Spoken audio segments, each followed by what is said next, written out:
Bonjour à tous et bienvenue alors dans ce format Quoi de neuf dans Bicast, celui du mois de mars. Je m'appelle Clara Plançon, je suis marketing et communication manager chez Bicast et je suis ravie aujourd'hui de vous présenter toutes nos dernières nouveautés et vous allez voir, il y en a beaucoup aujourd'hui qu'on va voir ensemble, en particulier des nouveautés assez importantes qui vont vraiment venir changer la manière dont vous travaillez dans Bicast. Alors pas de panique, vous allez voir comme d'habitude, ces nouveautés arrivent avec énormément de logique et dans l'optique de vous simplifier l'expérience au sein de Bicast. Donc voilà, je vais d'abord m'assurer comme d'habitude que tout le monde m'entend et me voit bien. Pour ceux qui sont en train de nous rejoindre, bonjour et bienvenue. Je m'appelle Clara, je suis marketing et communication manager chez Bicast. Et pour ceux qui voudraient échanger avec moi aujourd'hui, n'hésitez pas, vous avez comme toujours la possibilité d'interagir directement dans le chat de Livestorm. Alors, on va commencer très rapidement avec, eh bien, comme toujours, notre workspace Bicast, notre espace de travail. Et comme vous allez le voir, on a gardé en tête l'objectif de venir vous simplifier la tâche lorsque vous créez une session Bicast. Alors, encore et toujours, notre but est de venir minimiser le nombre de clics que vous avez à faire pour pouvoir créer une session dans Bicast. Alors, avant, quand on venait ici sur ce bouton créer une session, on allait devoir rentrer le nom de la session, choisir si cette session allait être en mode synchrone ou asynchrone. On pouvait même venir personnaliser quelques éléments de la session, comme par exemple la couleur et le petit titre qui apparaît ici. Et alors, ça, c'était quelque chose qui évidemment est très important dans Bicast, mais qu'on voulait venir simplifier parce que finalement, ça vous faisait faire énormément de choses avant même de pouvoir rentrer dans votre session Bicast. Alors, ce qu'on a décidé de faire, vous allez le voir là tout de suite, c'est maintenant, avec la dernière mise à jour qui a eu lieu ces derniers jours, vous allez pouvoir venir cliquer sur le bouton créer une session, donc en haut à droite de l'écran que je vous montre aujourd'hui. Quand je clique sur ce bouton, je vais alors pouvoir choisir entre une session classique, standard, ou alors une session principale. Pour ceux qui ne sont pas familiers avec la session principale, n'hésitez surtout pas à aller voir nos précédents webinaires sur le sujet. C'est vraiment une nouvelle fonctionnalité top au sein de Bicast et très intéressante pour ceux qui cherchent à standardiser du contenu dans Bicast. Je n'en dis pas plus, c'est pas l'objet de ce webinaire, mais en tout cas, voilà, n'hésitez pas à en apprendre plus. Vous avez aussi la possibilité de contacter votre référent Bicast pour en savoir plus. En attendant, ici, ce que je vais vous montrer, c'est la simplicité désormais pour créer une session dans Bicast. Donc, je clique sur mon bouton créer une session, je choisis le type de session que je souhaite créer. Ici, on va créer une session simple, on va garder ce côté simple aujourd'hui.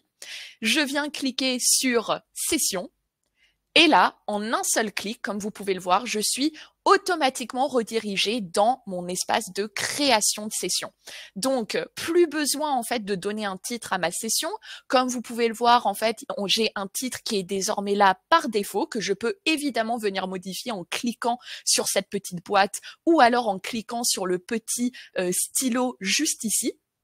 Et là, ça me permet de renommer ma session. Hop, par exemple, je peux l'appeler webinaire mars et je suis officiellement prêt à créer du contenu, à ajouter du contenu et à ajouter des activités dans ma session Bicast. Alors, je vais faire une petite pause parce que je vois qu'on a une question dans le chat.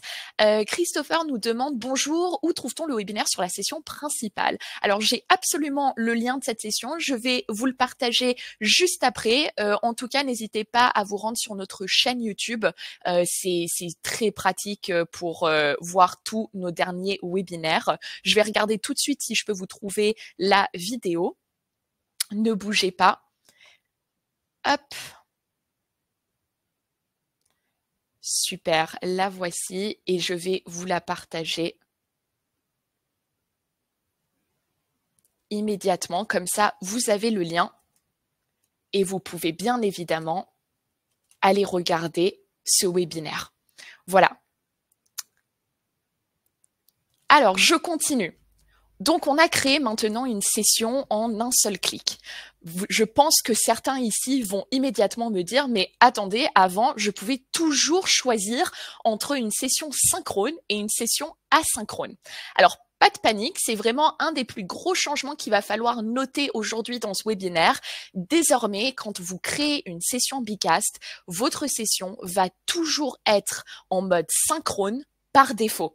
Donc ça, c'est vraiment quelque chose, gardez-le en tête. Vous créez une session Bicast, elle sera toujours en mode synchrone, ce qui veut dire que vous avez la main en tant qu'animateur, en tant que propriétaire de la session. C'est vous qui avez la main sur la session et c'est vous qui décidez de comment rythmer votre session, quand passer d'une diapositive à une autre, quand lancer une activité, quand fermer une activité, etc. Donc, s'il y en a aujourd'hui qui ont l'habitude de faire plutôt des sessions asynchrones, eh bien, pas de panique, vous pouvez évidemment venir changer cela directement dans votre session Bicast. Alors, je vous montre tout de suite. Il vous suffit d'aller dans les réglages de votre session. Donc, ici en haut, vous avez une petite roue crantée à gauche de ce bouton vert partagé. Vous avez vos résultats et vos réglages. Quand vous cliquez sur réglages, vous allez immédiatement être dans l'espace général qui vous donne un aperçu très global de votre session. Et comme vous pouvez le voir, vous avez le titre ici de votre session. Donc, si je veux venir modifier une couleur, ajouter un petit icône différent, une petite icône, pardon, je peux évidemment le faire. Ça n'a pas changé. L'objectif était de continuer à vous permettre de personnaliser un maximum votre session. Et vous avez désormais le défilement des slides qui s'affiche ici.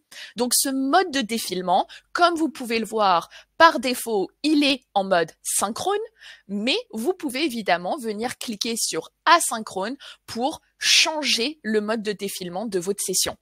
Alors attention, comme d'habitude, le mode asynchrone veut dire que vos résultats seront perdus, dans le sens où si par hasard vous créez votre session, elle est par défaut en mode synchrone. Vous y ajoutez une activité, vous y ajoutez votre contenu, vos diapositives. Vous jouez cette session avec vos participants. Vos participants vont venir engager et participer à la session en remplissant des quiz, des formulaires, des sondages. Eh bien, si à la fin, vous voulez basculer cette session en mode asynchrone, vous allez garder tout votre contenu. Donc, la session va basculer en mode asynchrone et vous allez toujours avoir vos activités, votre contenu, vos diapositives. En revanche, vous n'aurez plus les résultats. Donc, toutes ces sessions seront redémarrées, elles seront réinitialisées.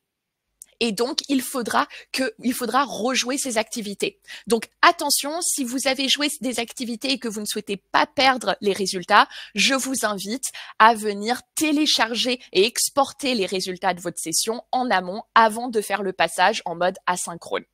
En revanche, vous créez toute votre session, vous ne l'avez jamais jouée, mais toutes vos activités sont prêtes et vous vous rendez compte que malheur, j'ai oublié de passer ma session en mode asynchrone, vous pouvez évidemment le faire et là, vous ne perdrez aucune donnée vu qu'il n'y a pas d'activités qui ont été jouées, il n'y a pas de data ou de réponse de vos participants qui ont été ajoutés dans votre session. Donc là, une session qui n'a pas encore été jouée, vous pouvez la basculer de synchrone en asynchrone ou de asynchrone en synchrone. Il n'y aura pas d'impact au sein de votre session, ce qui vous donne une plus grande flexibilité vu qu'avant dans Bicast, vous n'aviez pas cette opportunité de venir changer le mode de défilement de vos slides Bicast.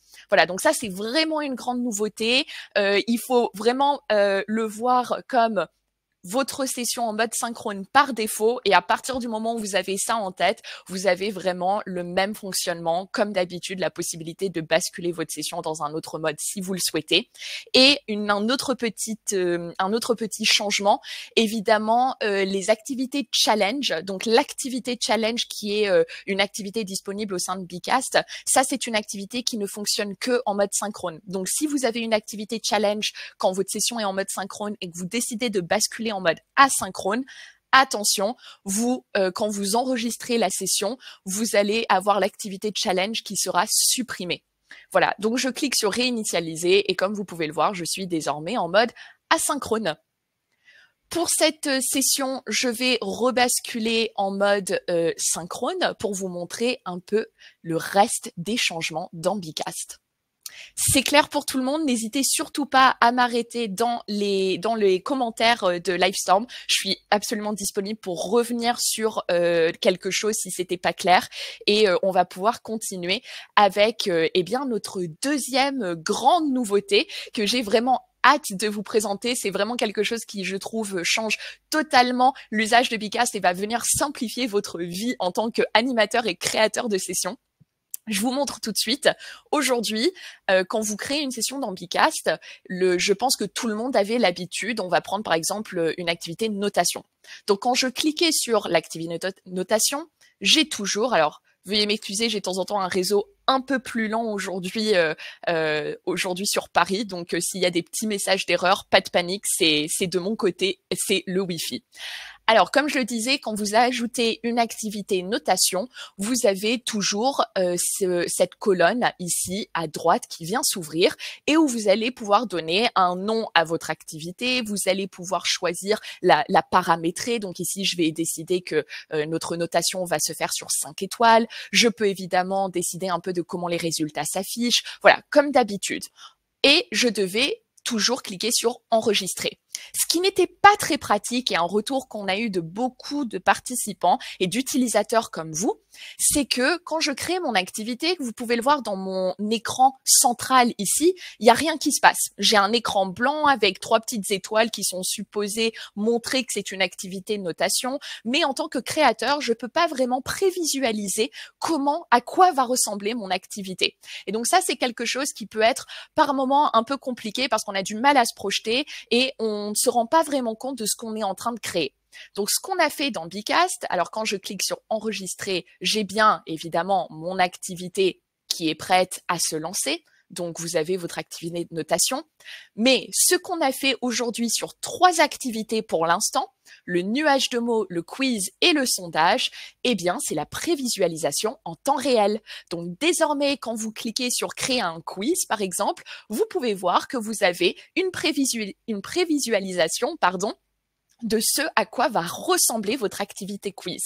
Et en temps réel, si je décide de faire des changements, comme par exemple changer le titre, ici je vais poser une super question.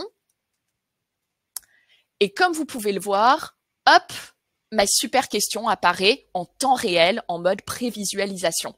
Donc ça, c'est vraiment pour venir vous simplifier l'expérience de création d'une activité dans Bicast parce que maintenant, quand vous créez une activité, vous allez pouvoir voir en temps réel à quoi va ressembler cette activité avant même de la lancer, avant même de devoir enregistrer quoi que ce soit.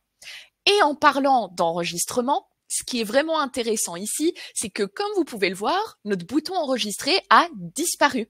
Et ça, c'est parce que vous avez désormais sur l'activité quiz, sur l'activité sondage et sur l'activité nuage de mots, vous avez l'enregistrement automatique, la sauvegarde automatique. Voilà, donc ça, c'est vraiment une mise à jour majeure. Vous allez non seulement désormais voir exactement comment votre activité apparaîtra aux participants pendant que vous la créez, mais en plus, chaque changement met instantanément à jour l'aperçu et toutes les modifications vont être automatiquement enregistrées au fur et à mesure que vous travaillez. Voilà, donc ça, c'est vraiment une très, très grande nouveauté dans Bicast. C'est aussi quelque chose à garder en tête parce qu'on est en train de étendre cette fonctionnalité progressivement à tous les autres types d'activités. Donc aujourd'hui, comme vous avez pu le voir, la notation, ce n'est pas encore le cas. D'ailleurs, c'est écrit ici, quand je veux modifier mon activité, j'ai un petit point qui s'affiche où on vous l'explique d'ailleurs que cette activité n'a pas encore de sauvegarde automatique. Donc attention, il faut bien cliquer sur le bouton enregistrer pour sauvegarder votre activité. Mais si vous décidez de créer un sondage, vous allez avoir exactement le même fonctionnement que le quiz. Vous avez votre sondage qui apparaît en prévisualisation juste ici dans l'écran central et sur votre droite, vous allez avoir la possibilité de créer en temps réel sans besoin de sauvegarder au fur et à mesure. Donc là, je vais pouvoir ajouter des propositions. Hop. Voilà, je vais pouvoir donner un titre à mon activité. Et comme vous pouvez le voir, après, je n'ai rien à faire. Je ferme mon petit onglet de paramétrage et mon activité est prête à démarrer. Voilà, beaucoup plus simple. Évidemment, aujourd'hui, si vous avez besoin de réinitialiser l'activité, votre bouton de réinitialisation se trouve juste ici. Et si vous avez besoin de modifier l'activité, vous pouvez retrouver tous les boutons importants ici à droite de vos diapositives. Donc dans l'onglet de gauche, comme finalement dans un PowerPoint ou dans Google Slide, un outil de présentation un peu classique, vous allez pouvoir retrouver de quoi modifier, dupliquer ou supprimer la diapositive. Donc par exemple, le sondage, si je veux venir l'éditer, je clique sur le petit stylo juste ici. En cliquant sur le petit stylo, je viens réouvrir mon onglet de paramétrage. Si je veux dupliquer cette diapositive, je peux venir cliquer sur la petite icône dupliquer. Donc là, en cliquant, hop, j'ai désormais les deux sondages qui sont dupliqués. Et si je veux venir supprimer ma diapositive, pas de panique. Quand je clique sur la petite poubelle, je vais automatiquement avoir un message qui vient vérifier que je veux bien supprimer la diapositive. Voilà, ça c'est parce que moi-même, je peux aller un peu vite de temps en temps dans mes clics et je suis toujours rassurée par l'idée de ne pas pouvoir supprimer en un seul clic une diapositive ou une activité que je viens de préparer. Donc ça, pas de panique, vous n'allez pas pouvoir supprimer en un seul clic de façon aléatoire des slides. On va bien venir vérifier que c'est un contenu que vous souhaitez absolument supprimer. Vous cliquez sur le bouton et votre slide va désormais être supprimé. Je vous montre une dernière fois si vous souhaitez rebasculer dans un autre mode de navigation. On revient sur les réglages. Cette fois-ci, je clique sur asynchrone, je clique sur enregistrer, je réinitialise et comme vous pouvez le voir, j'ai bien gardé tout mon contenu. J'ai ma notation, j'ai mon sondage qui est prêt à démarrer et j'ai mon quiz qui est prêt à démarrer. Donc ça, j'ai bien tout mon contenu qui est encore dans ma session, mais la session a juste été réinitialisée. Voilà. Donc, la dernière chose, je vais faire une petite pause, m'assurer que tout est clair pour tout le monde. N'hésitez pas à me mettre des petits pouces ou des messages dans les commentaires si c'est clair pour vous. Et comme ça, après, on passe à notre dernière mise à jour, notre dernière nouveauté Bicast, qui va être la visualisation améliorée des scores. Alors, je crois que c'est bon pour tout le monde. Parfait. Et on va pouvoir continuer. Alors, la visualisation améliorée des scores. Donc, en fait, nous, ce qu'on a voulu faire, c'était repenser la façon dont les scores s'affichent pendant votre session. Alors, comme vous pouvez le savoir, aujourd'hui dans Bicast, vous avez ce qu'on appelle des activités d'évaluation. Donc, une activité d'évaluation dans Bicast, c'est tout simplement une activité où il y a une bonne et une mauvaise réponse. Donc, par exemple, le quiz est une activité d'évaluation. Parce que le quiz ici, quand j'édite, je vais pouvoir déterminer le nombre de points que peut gagner mon participant quand il a la bonne réponse. Donc ici, par exemple, le score, eh bien, je peux décider que cette question, ce quiz, vaut 4 points. Et donc, comme vous pouvez le voir, si vous regardez en bas ici, vous avez désormais votre score qui s'affiche et donc cela vous permet beaucoup plus facilement de visualiser et de savoir sur combien de points se base la session Bicast. Combien de points y a-t-il à gagner au sein de cette session? Et alors, comme vous pouvez le voir, ça va se modifier en temps réel. Si je décide que cette activité vaut 8 points, eh bien, désormais, j'ai un score de tant de points sur 8 parce que je n'ai qu'une seule activité d'évaluation et elle vaut 8 points. Voilà, donc je reviens ici, je ferme, mon score est donc de 0 sur 3 pour l'instant car je n'ai pas encore participé. Si je décide de participer à cette activité, je peux tout simplement venir sélectionner la proposition, valider, et comme vous pouvez le voir, j'ai eu la bonne réponse. J'ai donc désormais 3 points sur 3.